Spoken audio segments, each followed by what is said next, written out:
All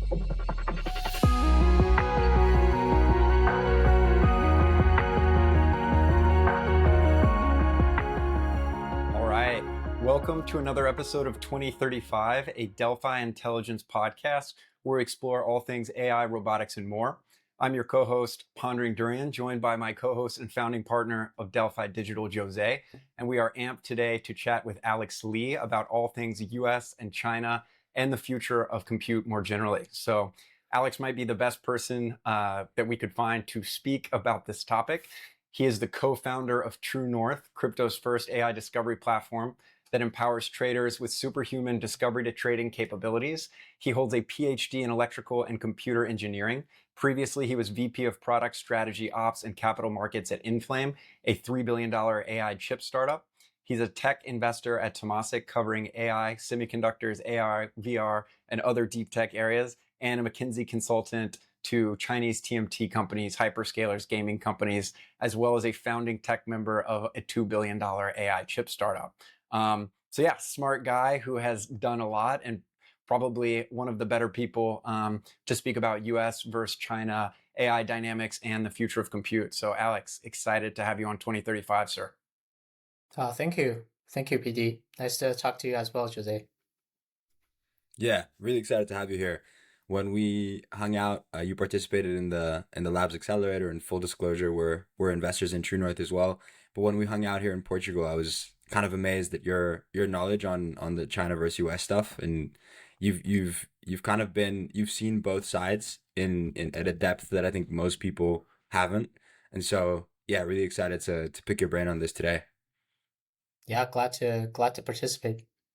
Yeah, always good to have the IQ brought up on the average. So yeah, we'll kick things off with an easy one. So Alex, in your opinion, do you think the status quo of China leading in open source is sustainable? So obviously, we recently had the OpenAI release, but in general, China's been quite dominant on the open source side. So is that a sustainable status quo? Yeah, I think the open source landscape is changing drastically, right? I think first of all, it's becoming fundamentally more difficult as open sources. It's really anchored on the profitable mother entity being able to provide the milk for innovation and to move it forward. And once you've seen OpenAI and Meta play out their entire open source game plan, they're basically doing this sort of like following the follower strategy, right? Like in sailing. Essentially, what OpenAI released is something just a tad better than what is the state of the art. And the purpose of this is essentially to anchor their thought leadership, or in crypto terms, get the mind share of what the entire community should be converging towards. But in order to do so, I think there was always a prior that there needs to be a profitable entity driving behind this entire sort of open source effort. And this profitability between China and US, if you look at one metric, is essentially the economic surplus that exists in the tech industry, right? If you look at the US companies, essentially, the gross margins, the net margins that have driven the past decades of tech development compared to China itself, I think there's a significant difference. And that traces back to the early days of the SaaS development all the way to what AI is right now. So I think fundamentally, for Chinese companies to kind of keep up, there needs to be the economic surplus sort of uplift that needs to happen in the coming years, such that they will have the proper incentive to keep pushing this effort forward. But with that being said, I am pretty bullish on the open source sustainability for China in a way. It's because Chinese companies are really, really good at taking what is known, or you can call it reverse engineering, or pushing the engineering boundaries much further based on what is being known in the market. For example, I already see 20-ish articles that talk in depth of breaking down the OpenAI release on the open source models. And this is a very bullish form of commercialization push. So the commercialization cycle based on open source efforts coming out of China labs essentially reinforces the cycle that would drive up the potential economic surplus for these companies to be making. So there's a kind of reinforcing cycle that's happening behind the scenes right now. And that's what I sort of think about China's position in status quo so far. in moving this effort forward. Got it. In the event that China basically was able to compound despite more limited resources past or equal to kind of the current state of the art of the closed labs in the US, do you think they would continue open sourcing, or do you think the incentives would basically flip that dynamic? Yeah, so I think these capabilities and breakthroughs come in cycles, right? So if you look back, probably a year ago, it was all about pre-training, right? Everyone's like, you need so much data, you need so much compute, so much CapEx investment and OpEx to make the models really, really good. But then right now, what the consensus is that test time reinforcement learning, post-training is actually something that will push the boundaries further. So in a sense, I think if you look at current positioning and shift from the fundamental capabilities of a compute requirement, pre-training is really based on like huge clusters, huge computes that is bounded by the export controls currently US is imposing on China.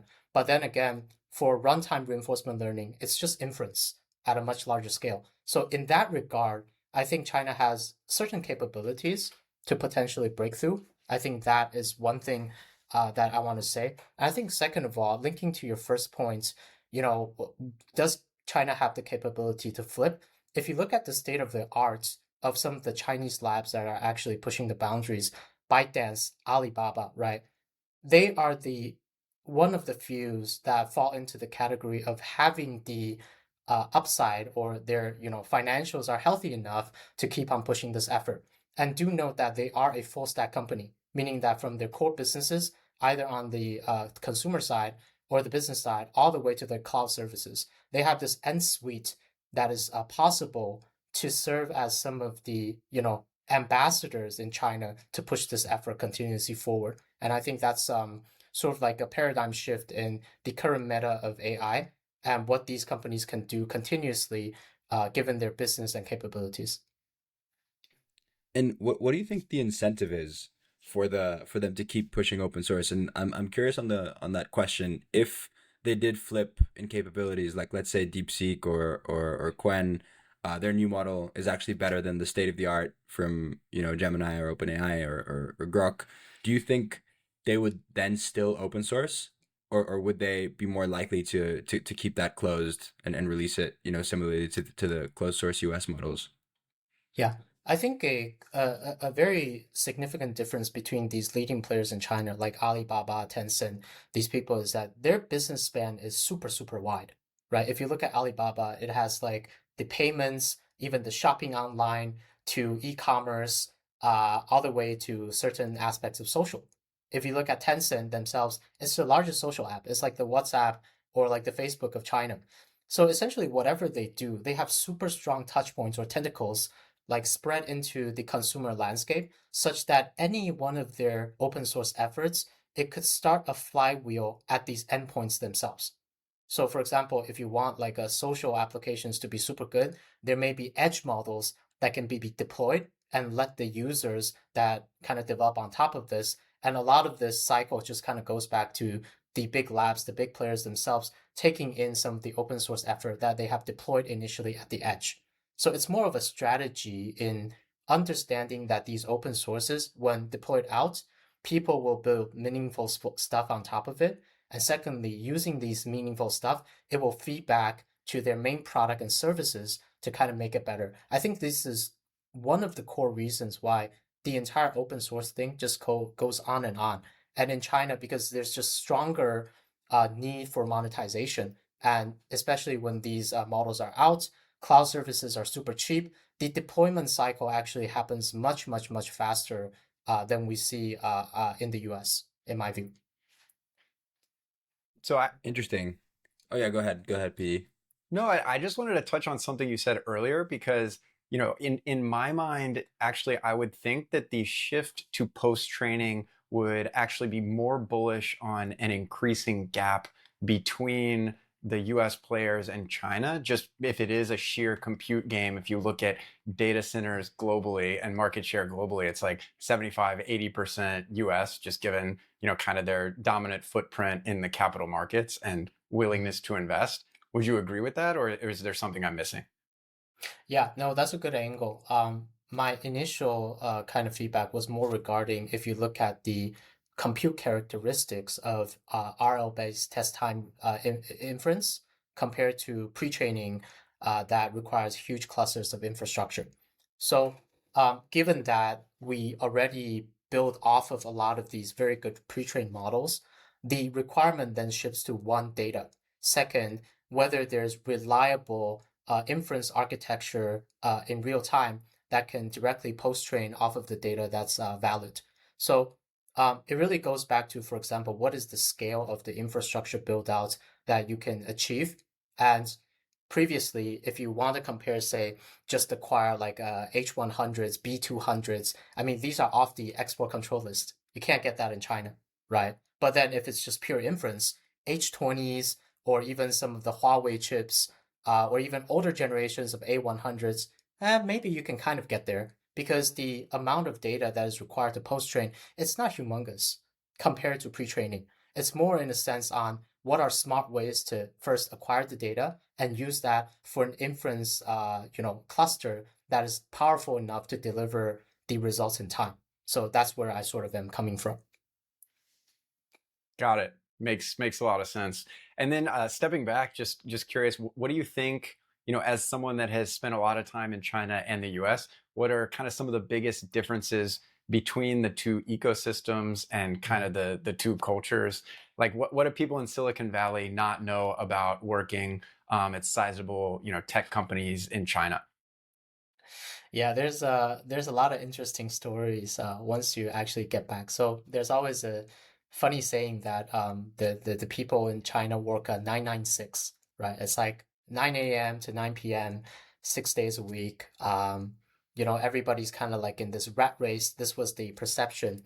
I think the more correct reality is that, first of all, when there's clarity on execution, the velocity is usually 10x from the China team just because if you look at what DeepSeek has released, or after DeepSeek, whatever happened along that, right? The fine tuning efforts or the new model expansions off of what is known, essentially that flywheel is super, super, super fast. So, given clarity, the execution is phenomenal. China compared to the US, right? I think second difference is that the drive for commercialization and sort of if you look at China, there's almost an arbitrage or sort of like a strong demand for making money based off of the open source technologies that we mentioned above, much, much stronger than the West. Just because doing a lot of these things, if not the capital market structure that is implicit in China compared to the US, compared to the VC amount of funding, people just kind of want to get these things in their hands and just make money off of it. So the drive is super, super strong. If you go to Hangzhou, you go to these like major cities, tier one cities in China, you'll see a lot of these small teams emerging here and there that just take open source models and just make something out of it in vertical applications. There's much more fragmented demand, much more long tail compared to the valley, if you ask me. And actually, someone who landed in China almost 5 years ago.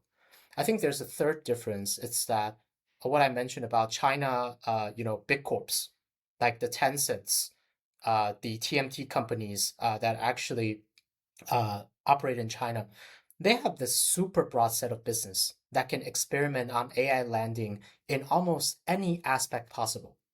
And I think the tentacle spread on this is just phenomenal because you can't really imagine any entity in the US where a single model of deployment can reach a business from financial services to social media to B2B business to legal to whatnot. But you can easily find that in one single entity in China, and there are multiple of them. I think these are kind of like three very big differences and perceptions of what China is different from the US. But going back to another interesting fact, right? A lot of people think like China TMT companies, they grind 996, work very, very hard, right? So the progress must be phenomenal. But I was joking because my first engagement was with Tencent years back, and we were doing strategy for them. So the way China TMT companies work, they do start at 9 or 10 o'clock, but then again, you have your lunch break at 12. People actually take a nap until like 1 or 2 p.m. and you wake up, start ordering afternoon tea, and then it's 6 o'clock, you go out to eat. After you eat, you come back, it's what, like 8, 9 o'clock? And a lot of the teams just kind of like play games, whatnot, chilling on time, because at 10 p.m., it's actually when you get reimbursed to call your Didi or Uber to go home. Hmm. Right. Yeah. So if you really, sounds if you really, sounds kind of yeah. sounds kind of like Europe. José's familiar with the siesta culture. Yeah. So what I'm trying to say is that if you really account for the effective time that's being done, um, it's not really like quality innovation time compared to a lot of the Valley companies that sort of grind on the same schedule. So I just want to kind of clarify on the fact that this is something very, very interesting. But in a sense, I think the bottom line is that people do really work hard, but when people work together under a big corporate structure, there's a lot of inefficiencies that kind of brew within. And I'm just using Tencent as an example. It's nothing confidential that people don't know about. Alibaba has the same question. ByteDance has the same question. People work hard, but is it effective to actually have creativity and for breakthrough? I think that's probably what people can argue more about. Yeah. And that's interesting. So the three big differences you said were 996 versus 9 to 5. The second, the third was the companies have these broad business models, right, with tentacles in a lot of different places, which allows them, I guess, to deploy AI more efficiently across everything. And what was the second difference that you mentioned? Oh, under clarity, the execution velocity is 10x Okay, in China. yeah, that's interesting. And what do you think that comes? I guess, are you saying that? Would you say there's less innovation, just raw 0 to 1 innovation in China, but they're much better at the 1 to X, or is that unfair at this point as well? I think generally my feeling is that the Chinese culture is very good at doing 1 to X. Yeah, Yeah. I'm not saying they're bad at 0 to 1. It's just that the amount of investment and the amount of risk taking that goes into 0 to 1, especially in the AI era, in the early days, it's about what? It's about investing 100 mil into AI infrastructure, right? Buying thousands of H100s, building clusters, and you don't even know how to train it, right? So at that time, I still remember like 1 or 2 years ago, there's probably only like 1,000 people in the world that know how to pre-train really large language models at scale. But right now, I think a lot of it has become a commodity knowledge. And, with Hugging Face, Olama, or a lot of these communities out. So this kind of becomes common knowledge, right? But at that time, think about it. 1,000 people in the world that know how to do this. And I think 99.9% is in the US. A second, any entity has to invest more than 100 mil, if not more, into the capex, where they do not have a timeline on when this investment is going to make sense. Third of all, if you treat a model itself as an asset, then at that time, it's essentially an asset that depreciates over 6 months. So you're spending an amortized cost or depreciated cost of your infrastructure to build a model that has 6 months of competitiveness if you really make it. So for a lot of the Chinese companies that do not have the incentive, or even for a startup, it's really, really hard to let the VCs, whatnot, to buy in on this vision. But did this actually happen? It actually happened, meaning that there are like 5, 6 companies that actually emerged after 2022 to 2023 when GPT came out. People saw, oh, actually, the West is doing it. China can probably do the same. So those companies are like Zhipu, Minimax, Baichuan, and some other companies that you see these days. There are 5 or 6, and essentially every TMT company in China invested into them. So that's where it kind of happened for an understanding that this could be a thing, but that was only like 2 years ago when it kind of happened, and a lot of things changed since then. And and Yeah. which of those Chinese labs are you most bullish on, Alex? If you give us the lay of the land for a Western audience that might not be familiar with the nuances of Moonshot Yeah, versus DeepSeek versus Zhipu. yeah. So this is just my personal comment, right? But for example, Moonshot, they have they started with a consumer product that was pretty viral. in China. So everyone's kind of using it. It actually has a very cute function. You can talk to it in different character settings. You can talk to it like it's your girlfriend or your boyfriend or something, character play, role play sort of stuff. Very fun AI for consumer. But, they kind of fell off the competitive landscape for a little bit, had some scandals with their VC investors. I think a lot of people know about it, but I think they're, starting to rebound again. So we'll see how their next model goes. Minimax, they essentially, during the very beginning of their entire project lifecycle, they decided to go overseas. So their revenue, I think more than 70% or even more comes from overseas, where they provided services very similar to character.ai. So it's also role playing, but these type of businesses are actually kind of like gray zoned in China, just because there are certain concerns about what you can talk to the agent about, whether it's politically sensitive, whether it's sexually sensitive, right? So they decided very early on to pivot overseas. But right now I think they do lead in some of the top conversation models, and they are trying to go IPO in the Hong Kong market very very soon, right? So that's two already mentioned, and people probably heard about Zhipu, right? Their most recent model, GLM 4.5.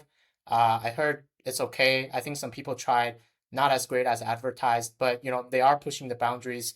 They're one of the archetypes where the Chinese government just gives like full support. So it's like their son of sorts, and they're definitely going to go IPO in the China Star Board, which is the tech Nasdaq, very very soon, based on my expectations. But these are only the startups. The others, maybe they were doing very well in the beginning, but kind of fell off after the entire post training shifted to RL based post training. And honorable mentions, of course, the big ones: ByteDance, Alibaba, Kuaishou, Tencent. Right, these are just some very very big ones.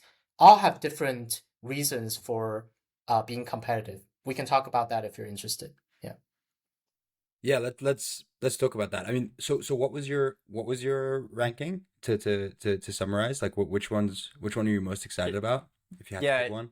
yeah, Alex. Which model do you use for your AI girlfriend?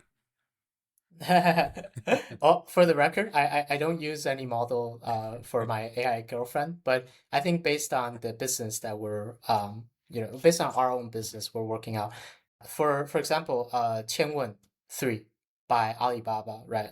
Pretty good, pretty solid. Um, they did a lot of innovations. As I said, good engineering stuff that came out of open source efforts. And I think because they have this payment to consumer business grid laid out in China, it's just very easy for them to get the mindshare out. So I think at the top of my list is definitely Alibaba. I think second is going to be ByteDance, just because first of all, they are the most profitable company in China, right? Cash cow business, and they have all modalities of user data. Think about it: video, content generations of different modalities, audio, and all these social data. So it's very easy for them to use all the modality of data to create a flywheel that Meta kind of wants to create for their super intelligence team push. Right? I think if you read Alexander's letter, or actually he reposted from Mark, essentially saying that Meta is going to become your next super intelligence app. I think ByteDance is somewhere very similar in that sense, just because they already have the mind share of the consumer. So I'm gonna put it on like my top one or two list on what they potentially can do. So much money to kind of build out their stuff, and not to mention they have the Volcanic Cloud, which is their cloud service. So they can kind of like close loop this entire thing. They want to train, they have the cloud service. They want the business, they have all the use case and data. So super super powerful. And I think at the third of my list, I'm gonna call out Tencent. I think they were quite lagging in the previous years, but just because the social and communication penetration in China, like everyone uses WeChat, it's inevitable. And right now they're deploying this thing called Yuanbao, right? Yuanbao is like their AI chat agents at the edge, meaning that people can go into Yuanbao on their WeChat and essentially just go about asking them to do whatever they want as a initial intent. You can actually start to order DD. You can order your takeaway. You can chat to people, and I think it's going to become very powerful as your personal assistant directly at your fingertips. So I'm bullish for them, not because of them making like the best and most innovative model, but they have the most amount of consumer incumbents that have a very strong use case scenario for them to actually land and expand. And this is why I'm like super bullish on them and their use case. Yeah. Makes sense. So the startups you think are kind of cooked, just not enough capital to compete. I think the like large language model capital competition probably started late 2022, and right now it's 2025, and the competitive landscape has already like emerged, meaning that Minimax, I said they're going Hong Kong IPO, going overseas. Moonshot, got rid of their scandal, so currently really working hard on their model training. I think Zhipu is supported by the Chinese government. They're going IPO. Inland probably going to focus on a lot of two government business or these big entities like locally owned businesses. So that's their go to market angle. Other than these three, I find the others are super, super long tail. So if you look at the competitive landscape, I mean, these other people that do not have the blessing of the VCs, gonna be super, super hard to raise their next round to continue the sort of What about AI arms DeepSeek? race. Oh, so the thing about DeepSeek is that their mother entity is like a quant trading firm, right, called Huanfang. And theoretically, they should be making a lot of money to kind of support this effort. But I don't know if that's the reality or not, because it's an individual research lab. It came out, did really, really good work, has been quiet for the time being. But what the Chinese government's attitude towards it is that it's probably like the one that they want to be supporting to continue the breakthrough for the AI arms race. So two companies that I think the government probably supports very well. One is Zhipu, the other is DeepSeek. But DeepSeek right now, because it was like an entity that is kind of associated with the quant trading firm, the mother entity. But right now, its positioning is unclear whether there's going to be state capital injection or it's going to be some sort of state-owned entity. We're not sure. So we're still waiting on it to release its next version of reasoning models, and hopefully it has a chance to outcompete the GPT open source by OpenAI. So I actually had a question around kind of sanction and chips more broadly, because on the one hand, like when I talk with people in Chinese big tech companies, it does seem like they're very practical in terms of GPU utilization. They don't do a bunch of crazy runs. They focus a little bit more on products and things that will move the needle. Um, and so that, like, on the one hand, it seems like it's kind of a little bit more of a constrained environment, but then if you look at the price of GPUs onshore in China, it's actually tanking and not particularly expensive. So I'm trying to like square this circle in terms of supply and demand. Like, is China actually GPU constrained, or like what am I missing? So if you just look at the unit economics that's actually happening, price is determinant of supply and demand. So essentially, you can understand it very simply that for the use cases that are actually probably landing in China, meaning image generation, some very simple, fun use cases, it's probably oversupply in terms of inference, right? Or else the cost wouldn't be this low if you compare the cloud cost in China to, for example, AWS in the US. This is like a fact. Um, but due to US BIS sanction, or I shouldn't call it sanction, it's like export control.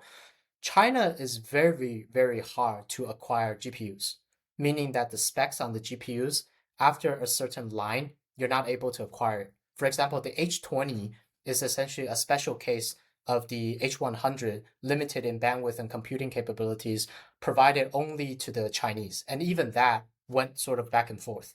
So if you look at the internal procurements for a lot of these TMT companies, I mean, they're always in the swing of should I buy NVIDIA? Oh, I want to buy NVIDIA, but the Chinese government actually tells me I shouldn't be procuring so much from the West. I should buy something locally. but then local firms cannot provide due to supply chain issues. So there's sort of this oscillation of their intent to purchase. But then again, if you look at the supply in general, is it really not possible to get any of these in China? No.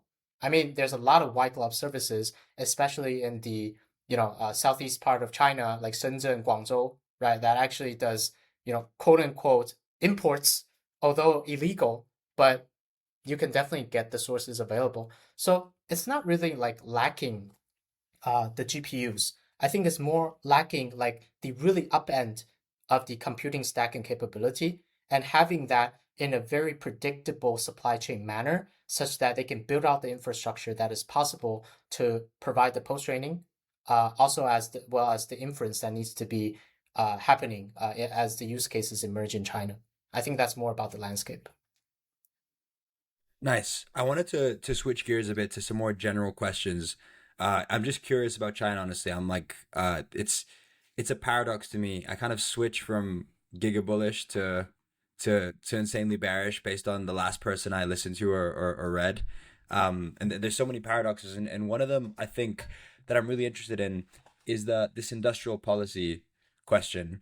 Like I've been kind of digging into this recently, and you obviously like were both a co-founder and participated in the chip industry, which was one of the beneficiaries of the industrial policy, and arguably one of the ones. Well, correct me if I'm wrong, where industrial policy didn't really work that well, like compared to sort of solar and batteries and EVs. I guess chips and biotech were the ones where it arguably didn't work that well. I'm curious what your thoughts are overall on just this approach of state led industrial policy investment versus like the more free market like laissez-faire capitalism in Yeah.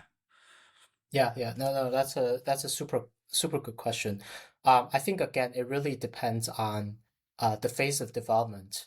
And if you look at China, it turbocharges growth for the past decades, right? And this would not have been possible if the CCP wasn't in lead. I'm just going to be super honest because the infrastructure build out that is required, for example, the railways you see in China, right?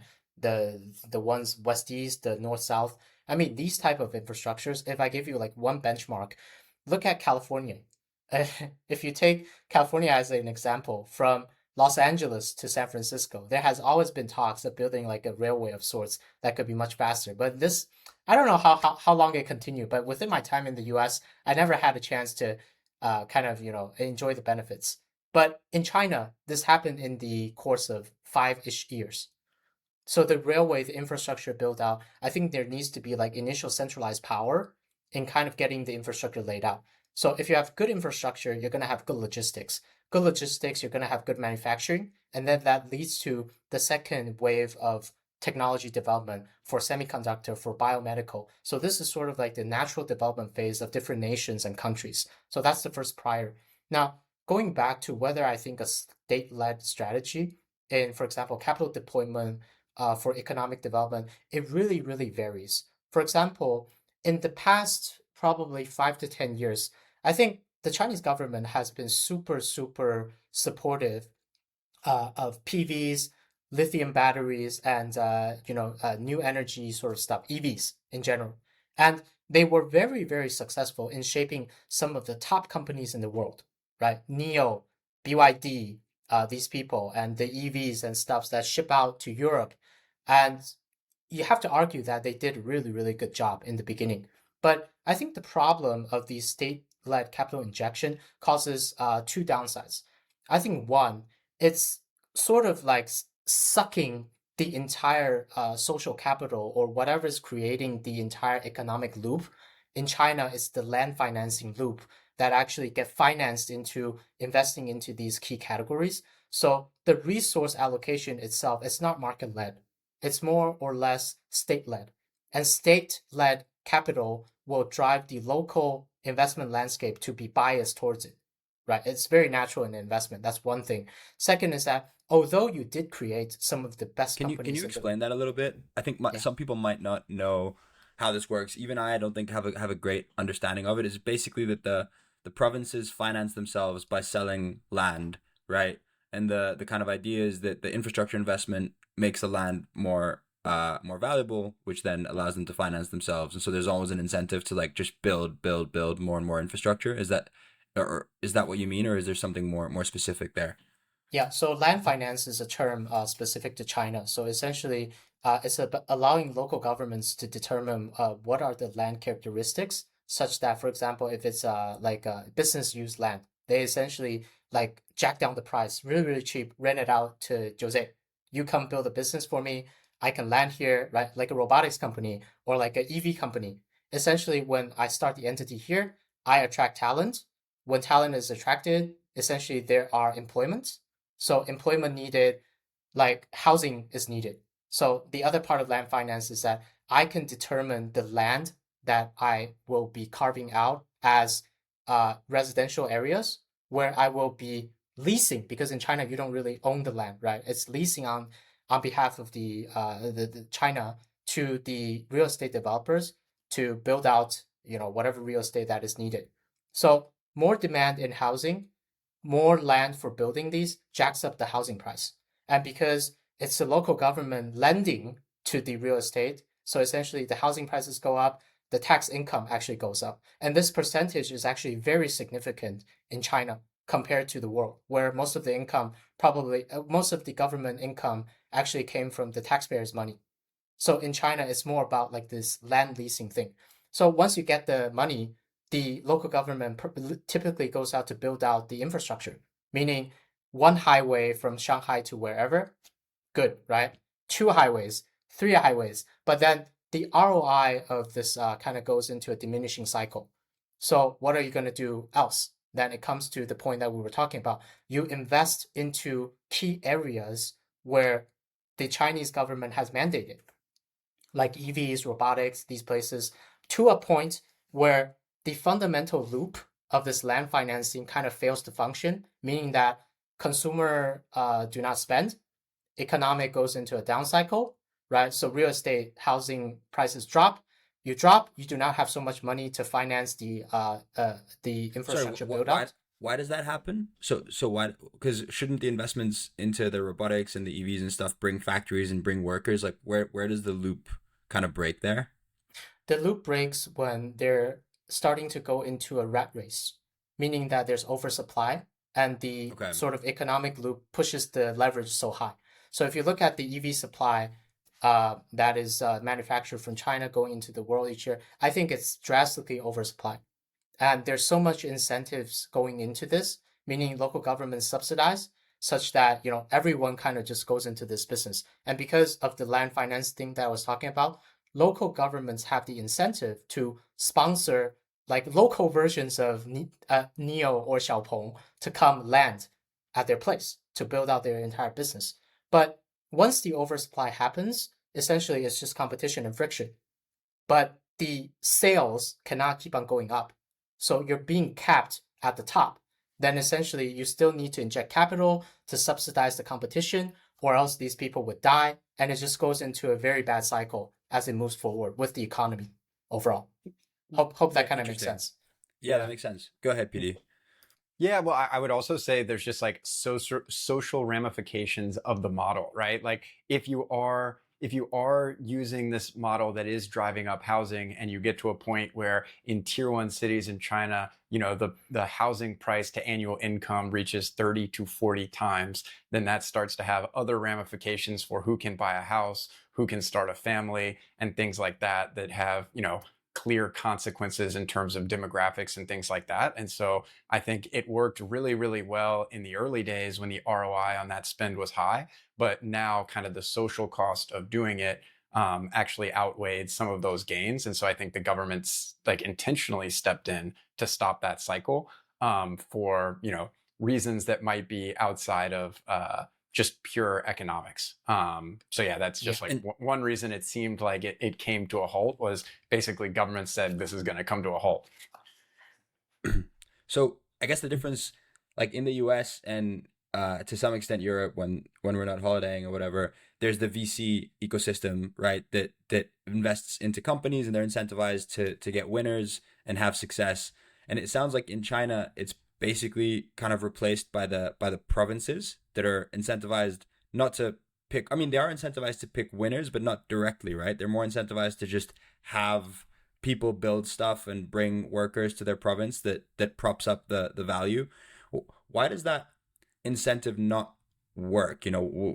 I guess they're not VCs, and to some extent, they have like this like the value of the land doesn't perfectly correlate to economic value. Is that basically the flaw? Like propping up the land value in your portfolio doesn't necessarily correlate with actually creating valuable companies. It seems like it should, but I guess it doesn't always. Yeah. I think you probably got to the point of it.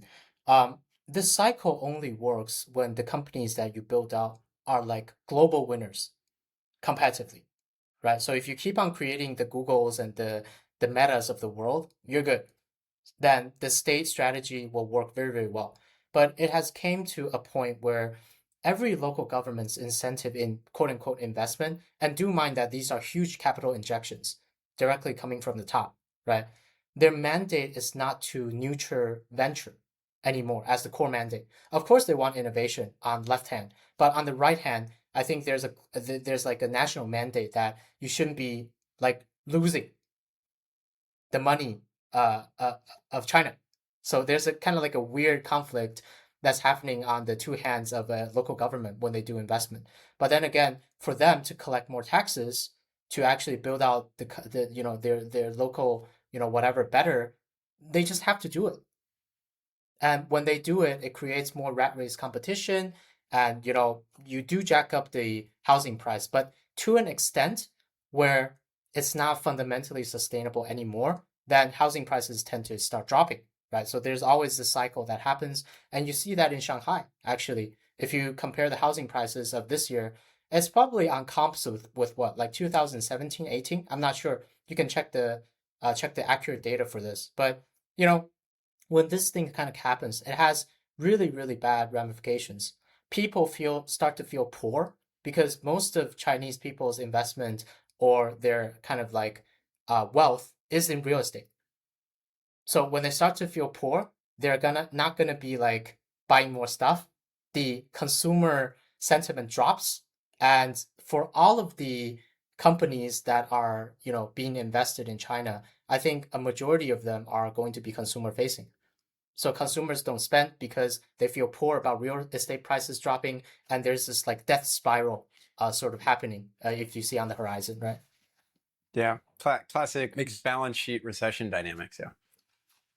Yeah, it is Yeah, very similar to Japan, I would say, in a sense. interesting.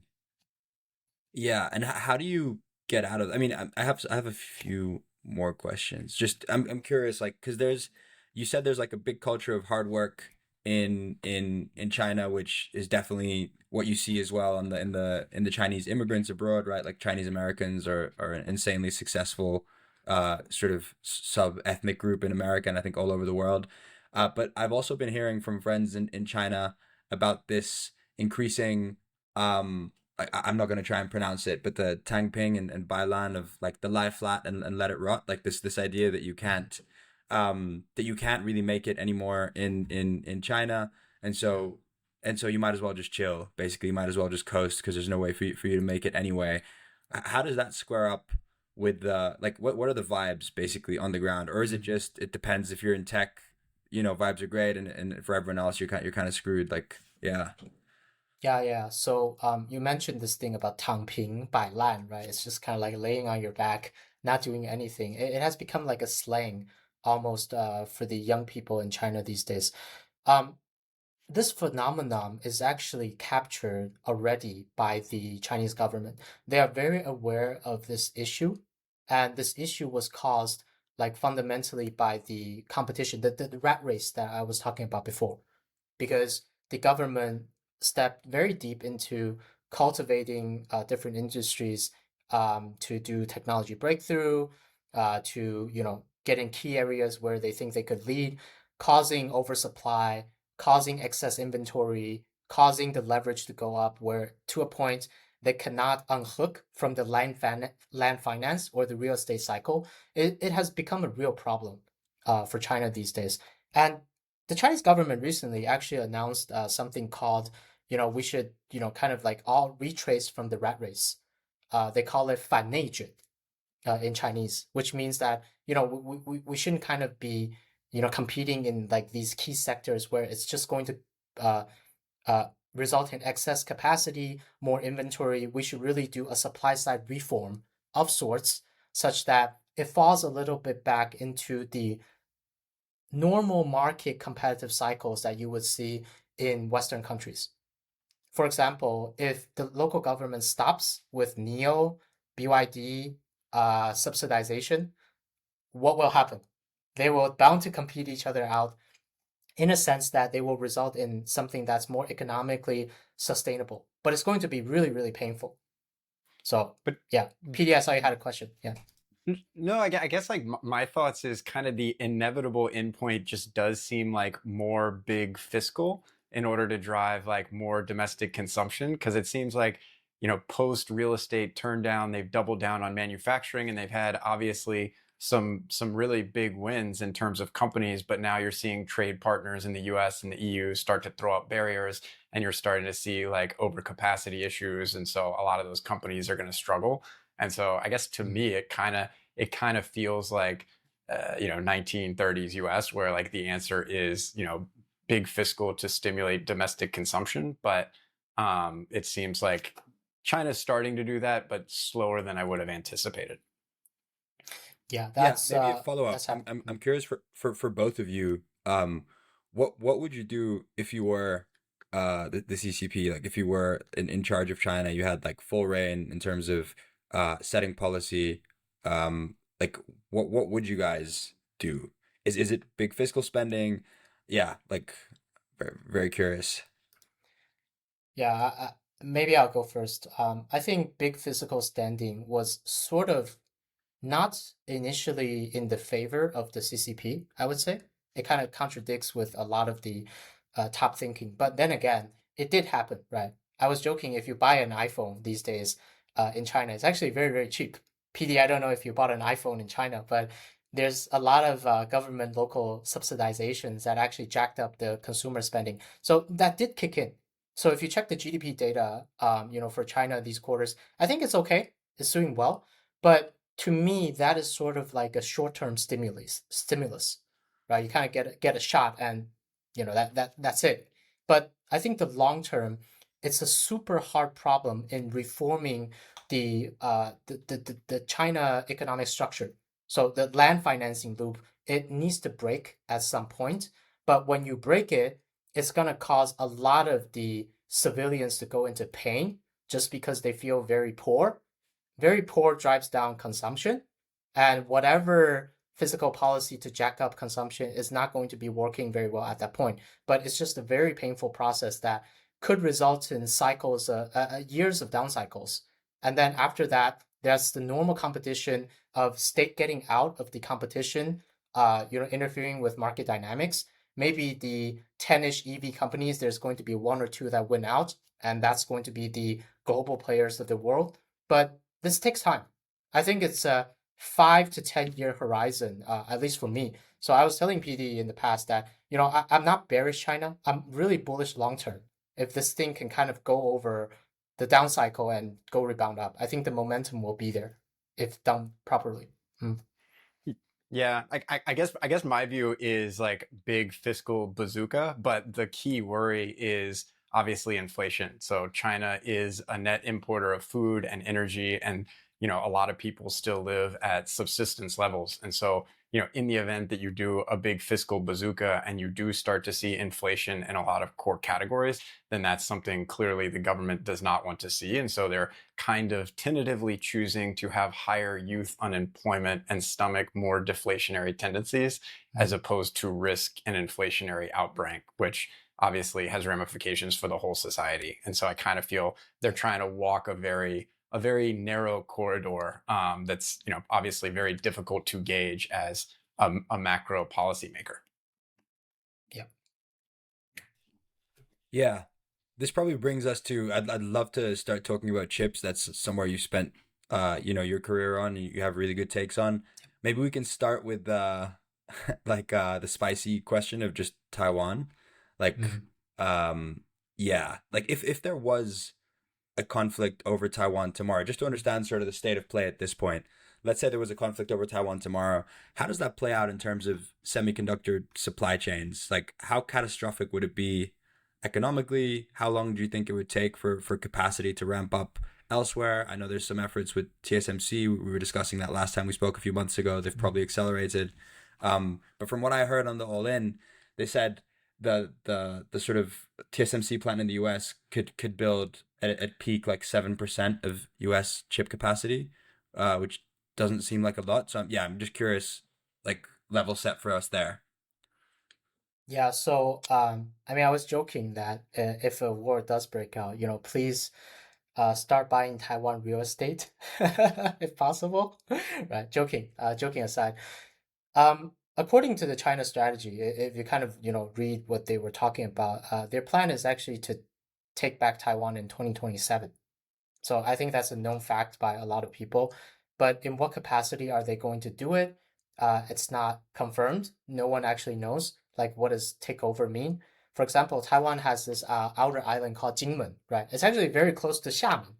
You can actually see each one through the straits, and essentially that could be a way of taking back Taiwan. But it has no main impact on, for example, wherever the TSMC plants are, kind of residing, right? That's for one. So we're not really sure whether that's going to happen or not. Actually, my dad used to be a U.S. Diplomat, 20 years back or something. So we've always heard growing up that China is going to be taking back Taiwan. It's kind of like stories every year, but hasn't really happened. So I'm kind of numb to it. I told you last time. That's sort of my take on it. But the implications on the semiconductor supply chain is the following. So TSMC has the largest advanced manufacturing capabilities possible, right? For AI chips, for anything below 7 nanometer, 5 nanometer, it has the basically like the 90-ish% of the production capabilities. So if China does take over mainland, I think production will most likely be halted. But I think the global sort of pressure in uh, semiconductor commerce will pressure China into the continuation of providing services, whether it's China controlling TSMC or Taiwan controlling TSMC. I think that's for one. I think second, there is a thing I want to mention. A lot of people think that you can just come to Taiwan, take over TSMC, get all the equipment, and then suddenly, you can have the best manufacturing in the world. That's actually not true. Just because, first of all, a lot of these ASML, lithography machines, they can be remote shut off by ASML directly. So even if like China takes over, you can't really manufacture. And second, there are so many components within these equipments, like 450,000 components just for like a UV machine. So how are you going to get the parts and replacements in a lot of these maintenances? It's simply not sustainable. So I think if you look at China just from the standpoint of them coming to Taiwan to take over TSMC to get all the manufacturing of semiconductor, I don't think it's anywhere near feasible. I think that's the second point I want to mention. Third point is I think US probably already see this coming, but they are starting to import a lot of the TSMC engineers to Arizona, right? Arizona, Oregon, working with Intel, forming new JVs of sorts, and essentially just to jack up the local manufacturing capabilities in the United States. And that is already something that's ongoing.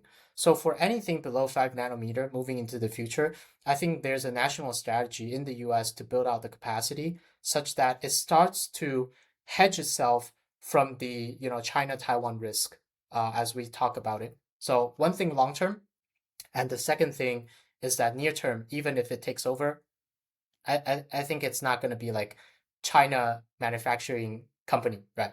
That's what I think. Yeah.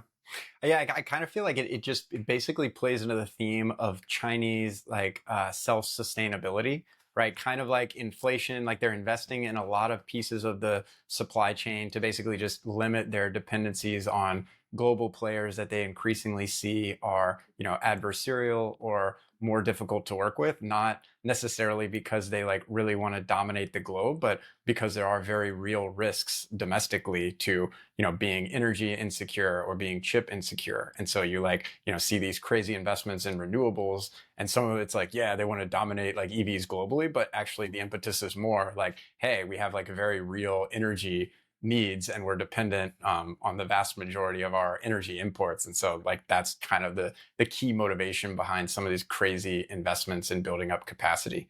But yeah, like I guess I did have one question, and it seems like it'll take a while for the Chinese to ramp up in terms of leading edge. So one, do you have views on how far behind they are? And then two, like what do you see as the risks in the US to the trailing edge? Because obviously China ramps up capacity in a lot of these fields like very, very quickly. And so I feel like that could also be a risk to the US where they're focused on the leading edge and then end up with like all of the trailing edge chips, actually things that they can't source if they need to get them from China. Yeah. My view on the trailing edge is that from a U.S. national security strategy standpoint, I think it's less of a concern in a sense. That's sort of like the prior on all of our discussion, because they think that this thing itself, it's becoming a commodity in a sense that, the mature manufacturings of semiconductor, you can find it anywhere in the world, essentially these days, right? It's not super equipment heavy. A lot of people have the know-how on how to do it. And even if there is a case that, China kind of dominates, essentially US have all the companies that are still playing in the design edge at the trailing edge to compete. For example, Texas Instrument, NXP, these people, they have some of the best like MCUs, microcontroller units, as well as some of the best ADCs in the world, and they're like super trailing edge. But the design IP, patents, and know-how, it has just been something that's like a secret for such a long time that a lot of companies in China are trying to copy, but have a really really hard time to kind of getting themselves to the point where it's competitive in the world. So if you look at these market shares that are happening, the ones that have super super dominant edge from China are what, like 8-bit MCU controllers for automotives.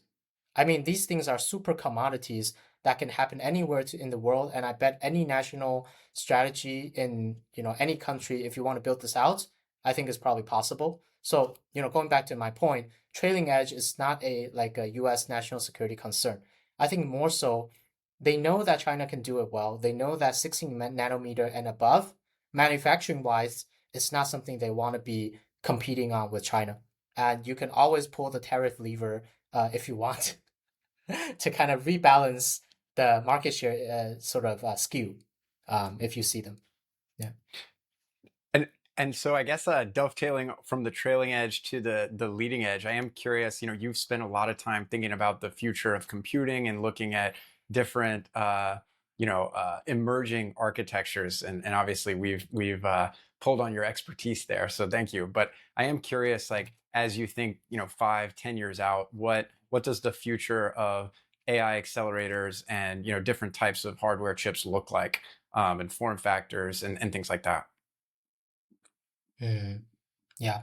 So I think there are a couple of things that are happening in, for example, AI and computing. I think first of all, it's starting to shift from chip level innovation to system level to infra level innovation. So if you look at the chip level itself, it used to be like only a single chip, but then there were chiplets, right? So you see AMD, there are two chips, chip interconnects, and the interconnects, they started to evolve from being copper wires to optical interconnects. And then these chips themselves, the bandwidth that needs to communicate from machine to machine, from rack to rack, actually evolved into like a system level innovation where, a lot of optical computing, communication kind of kicks in. Then this scaled larger to a point where, for example, data centers are very power hungry, right? They need cooling, they need like these warehousing infrastructure build outs. They even probably need like a small scale nuclear, power site nearby to kind of power the power density that is required for the amount of training and the amount of inference that is needed on a local premises. So I see the innovation of AI shifting towards a larger scale. It's not only going to be talking about a single chip anymore. Like I want to make an analogy. If you go back to like the Intel roadmap, it has always talked about this tick-tock, right? Meaning that chips go from like naive scaling of 90 nanometer all the way down to like 3 nanometer these days. And the architectures, the microarchitectures, like changing through each generation. But then at this point in time, I think nobody really keeps on talking about these anymore. People do not talk about, for example, from Ampere architecture to Hopper, right? From Hopper to Blackwell. The more that people talk about is, for example, what are the heterogeneous structures of combining CPU compute with a lot of GPU compute?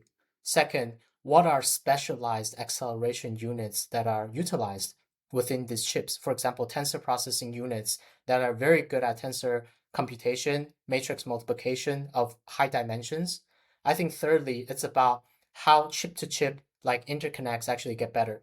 For example, you want to leverage CPOs, right? Co-packaged optics for AIDCs, for switches, for like these, rack-to-rack communications to really extend the bandwidth of training huge models at scale.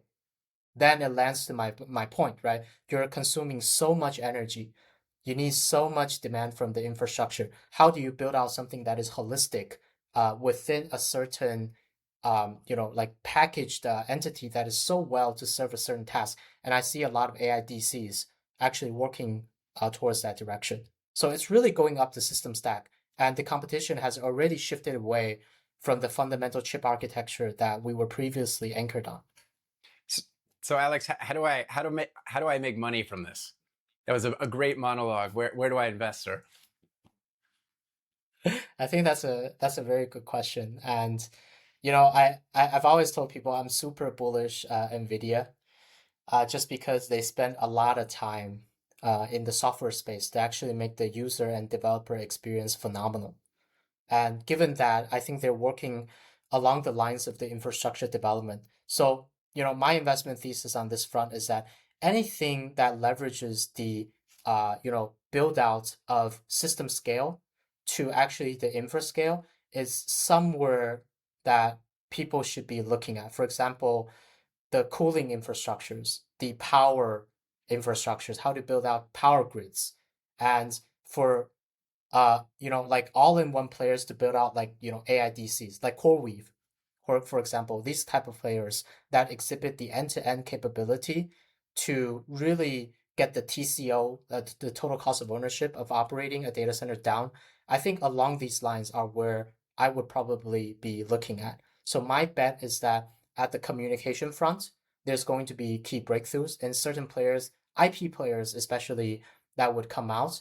I think second, on the system level to infrastructure build out, there are holistic service providers that will actually give you really good TCOs that provide AI pre-training, post-training services that are just super, super good to serve the businesses that actually need it. I think these two are probably what I see in the landscape, really worth looking at. Got it. Yeah, and then I guess switching gears a little bit, I know we had a conversation around scaling context, before this was even popular, like 6 months ago. And obviously that seems to have emerged as an early bottleneck. And I know at TrueNorth, you spent a lot of time thinking about, how to provide a good consumer experience that scales in terms of context. And so, yeah, I guess I am curious to get your thoughts there now that context engineering has become like the hottest buzzword. Where do we go from here? Yeah, so I mean, context engineering, I think people can agree that it has taken the previous prompt engineering narrative to be something much bigger, including long short-term memory management, self-evolving whatever hook-ons you want to achieve that, like RAGs, path RAGs, like graph RAGs, whatnot. Also, the context passing agent to agent, including customized schemas and compression. So essentially, it's very much like human to human communication, right? How do you really make it scalable and better? Like it's very easy, like we three conversing in this podcast. But I mean, if we expand the party by 30, at 30x, it's going to be really, really complicated to manage. And it comes into complexity as of, first of all, how do you manage and use the context length really well? Because right now, the typical models we see are what, like 1 million tokens in context. And I think it's easily going to scale to 10x in the next 12 months to 10 million. So essentially, the analogy I'm making is that it's kind of like going into taking a final exam, and you can have like a cheat sheet that is 10x the size of before. So you just like can copy everything down. But the real capability is not in you putting everything into context. It's about you finding the right context. It's a retrieval problem, right? So that has actually become a very, very core benchmark of expanding context with how these players can really utilize this really well. And for us, I think we first need to do good compression, because even though there's like a huge amount of context that you can use, there's not a great amount that you can actually accurately retrieve based on the tasks that you are being, kind of programmed to do. This is actually one of the real challenges. Second, it's a system design challenge, meaning that if you think about the racks and the context, it's sort of like almost a short-term to mid-term memory paradigm split. You can find a lot of things in your context, but when you have this thick cheat sheet by your hands, it's hard to find. But then again, are there some things that you can store in a RAG or any other external entity for lower cost, maybe more cycles of access, longer latency, but economically makes sense? So it becomes a dynamic optimization problem of sorts, right? You are optimizing for a certain task, what type of information reference you need to store locally for short-term, like quick cache access, and what are the parts that you can split aside for you to have long latency but really high fidelity access, imbalancing the cost for your use case. So it's almost like a model that you need to build on top to manage everything good. And it all goes back to really good unit economics benchmarking on how you want to provide the services to your users. So this is kind of like the challenge that we are facing at TrueNorth. And I think a lot of the other players in verticals of AI are probably facing the same problem. And there's a lot of know-how in context engineering, to your point. And maybe now is a good time to just give a brief shill on TrueNorth for the folks at home listening. Yeah, so I mean, what TrueNorth is doing is not directly relevant, for example, to China economics or the interesting topics of AI, but it is using agents to help users along their user journey of their crypto discovery journey, right? So think about the things that you do when you wake up every day. You go through multiple sources to find investment theses, but you almost wish that there was a agent or like a buddy to tell you exactly where to look, how to interpret, and how to discover, even set up the trade for you to have better returns. And I think that is essentially what TrueNorth is trying to do under the hood. We are building a discovery to execution platform such that different use cases can be abstracted and containerized as agents, for example, to check your watch list, to find out what the market is going on, to find out the sentiment changes, even as different powerful screeners to find opportunities, and using these containerized agents to be deployed at the edge, wherever your social channel sits, in TG, in Discourse, in our main app. So I think this is the type of structure that we're building. We want to be the state-of-the-art implicit search engine for crypto agents that want to be referencing in the future, and we want to be servicing your discovery to execution intent as intimately, as personalized as possible. So that uses a lot of AI under the hood and a lot of the questions we talked about. Yeah, it's a super cool product, and I know having seen José's P&L recently, he could definitely use it. So excited for José here. Yeah. Yeah, I really like the product. It's an idea like I actually started vibe coding a while ago just because it just feels like in the future like, we're just not adapted to consume the amount of information that we now both have access to and sort of need to process in order to make good investment decisions. And like realistically, it's you're just gonna have an AI agent or many that go through, read it for you, and source what matters. And I think building that is a much bigger challenge than I initially thought, and I think you guys are super capable in challenging this. Maybe I'm curious also, like, people hearing this will be very impressed with you and your background and stuff. Why did you decide to build this? Like, why do you think it's such an interesting opportunity?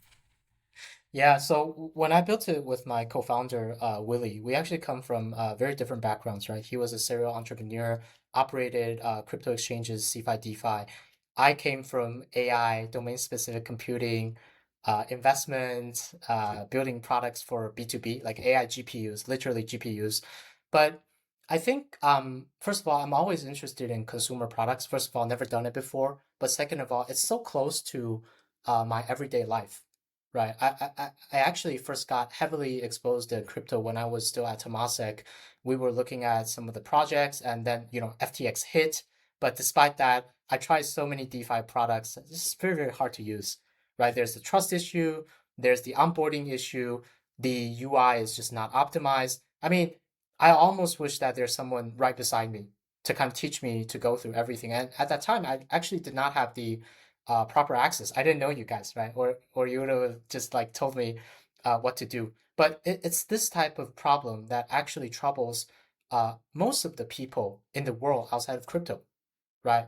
I think if we look back in the past cycles, crypto penetration is not super high. It's becoming much higher this cycle, but there are going to be more and more people that come into this field and feel mind boggled by the really, really hard to use UI UX, as well as a lot of trust issues in onboarding, for example, the on-ramp process, the off-ramp process, how to transfer from A to B, how I discover opportunities. Is this authentic? Is there a cabal? Right? There's so much domain know-how and so much information arbitrage in between. I just felt that, well, if we take all of this into one single technology entity that could solve it, I think it would definitely be agents, because agents are the most reminiscent figure of a buddy that just sits beside you, an expert that can teach you in every aspect to facilitate your personal onboarding journey. And personalization is super important because the way that you discover or you onboard or you trade is going to be different from mine. And I think in the past, if you look at SaaS services, it has always been cookie cutter standardized. But then with the emergence of agents, there's the first chance that you can actually customize something so intimately to you. And you should be able to, access these very cryptic fields to knowledge that was previously gated, to data that was previously not available with very, very ease of access. So I think that was my belief when we started it. We could have done it in Web 2, but we just thought, in crypto, such an interesting field, so much great ethos. Why not we tackle the most challenging problem and solve it for the people here? And it will naturally expand with the penetration of crypto growing in the world and extend to my mom and dad, right? The normal people. That's the ideal. I think two last questions. I wanted to have one quick diversion into robotics. I don't know how much insight you have into robotics, but it's something that we're paying a lot of attention to. It's obviously in a like it's a hot area right now, and even in the valley. Again, it's an area where there's a lot of diverging information. Like, it seems like by some accounts, China is totally dominating the at least the supply chain for robotics. By other accounts, it seems like true physical intelligence, as in like the sort of physical AI models, only really exist in the US right now. I'm curious, like, what your view is on robotics generally in the context of the US versus the Chinese ecosystem, and where you think it ends up. Yeah, good question. I'm not an expert in robotics, but there are a few takes. I think for one, if you look at the robotics supply chain, like the components that are required to build out a robot, there's a surprisingly high similarity to that with, for example, the EV supply chain, right? You need batteries, you need these motors, you need whatever component that is needed to build it. So in terms of supply chain capability, China definitely has an edge. So if you look at the WAIC, the World AI Conference this year in China, Shanghai, there are more than 100 robot companies that participated, and each one of them are like serving drinks, walking around, running a marathon, or doing like really trivial tasks. But it kind of says a lot about how easy it is to be able to assemble a physical robot. So if you put it on that front, the manufacturing capability of China compared to the US is incomparable, right? I mean, China is going to win anytime soon. But then if you go back to what is really deep about the robotics capability, it's definitely not like pre-programmed task of like serving you tea, right? It needs to pass what I think, a Jim from NVIDIA call the physical Turing test, meaning that whatever the robot is able to do, it should not be found out or discriminated by a human for whatever task you put it to do. For example, clean up your house, do something, it should just feel like human. And it's not really possible right now because of a couple of factors. I think for one, robotics data is surprisingly hard to generate and gather. So if you look at NVIDIA, what they're doing is that they will do physical simulations of someone wearing like an Apple Pro, and you kind of like do examples like picking A and moving it to B, using that, putting in a digital twin, duplicate, and generate synthetic data, using that to train the AI model itself. Even that is not enough. So how can you have really quality data that from the root is dependent on the humans themselves that actually need to do examples? It's sort of like RLHF, right? Human in the loop, but the HF being super, super significant. Very hard to do. And with that, I think we all have a consensus that more data definitely needs to potentially better results for how well the robots can generalize and perform. And I think with the entire reinforcement learning landscape converging together, there are much more efficient means on how task to task can be, transferred, meaning that there's not going to be like specialized silos of reinforcement learning. But in general, I think the framework is converging towards the fact that if given enough data in a generalized field, if I teach it to pick A to B, then it probably can give you a massage. I think this is the type of breakthrough that is needed currently, but gated by data. Also, the implicit virtual simulation environment that is required to make these robots generate synthetic data at scale. So when Google DeepMind released their virtual world generation model a couple of days ago, I was telling PD I was super excited for it because it felt to me like the lines of virtual to physical simulation is actually blurring, and you can build a world. It's kind of like you going into Grand Theft Auto and collecting all of the auto driving data, right? This is like the robotics moment where it could be possible to get that over the hump that we were previously hindered by. That's what I think. Yeah, that release was crazy. I think that's one of the biggest wow moments that I've seen since the release of ChatGPT. All right, we're Which gonna one? the Genie 3 release by Google, where you can basically just like Yeah. in real time kind of craft your own virtual environment. I feel like that's pretty crazy. Um, Mhm. Yeah.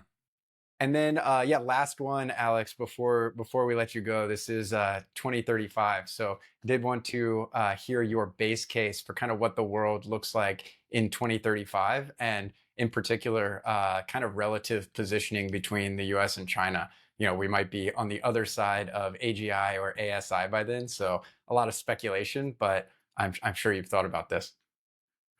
Yeah. Um, I think for me, 2035, 10 years from now, what's going to happen down the road? I think these two powerful nations will continue their um, competition in AI in any way possible.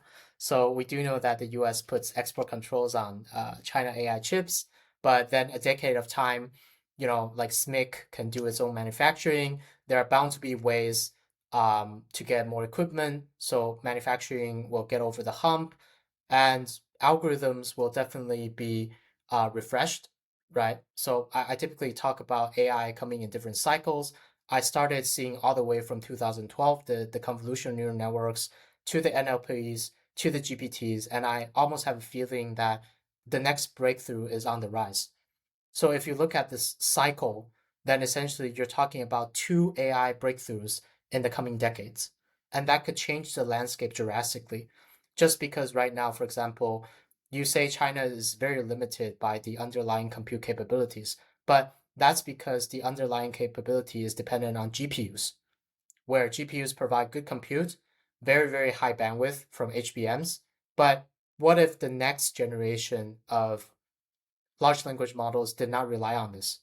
There's a huge possibility that this can happen, right? People always argue that, the best computer in the world is the human brain. So there's a lot of neuromorphic work on the front. I'm not saying that neuromorphic is the, like architecture that's coming up next. I'm just saying there's bound to be architectural shifts from the current LLMs, the auto-regressive models, to something that is much more efficient, much cheaper, and much more deployable and accessible to humans at the edge. And when that day comes, the entire supply chain is going to go through another shift. There may be less dependence on advanced manufacturing nodes. There may be less dependence on, for example, if I don't need such huge L3 bandwidth, I don't need HBMs. I could use DDR.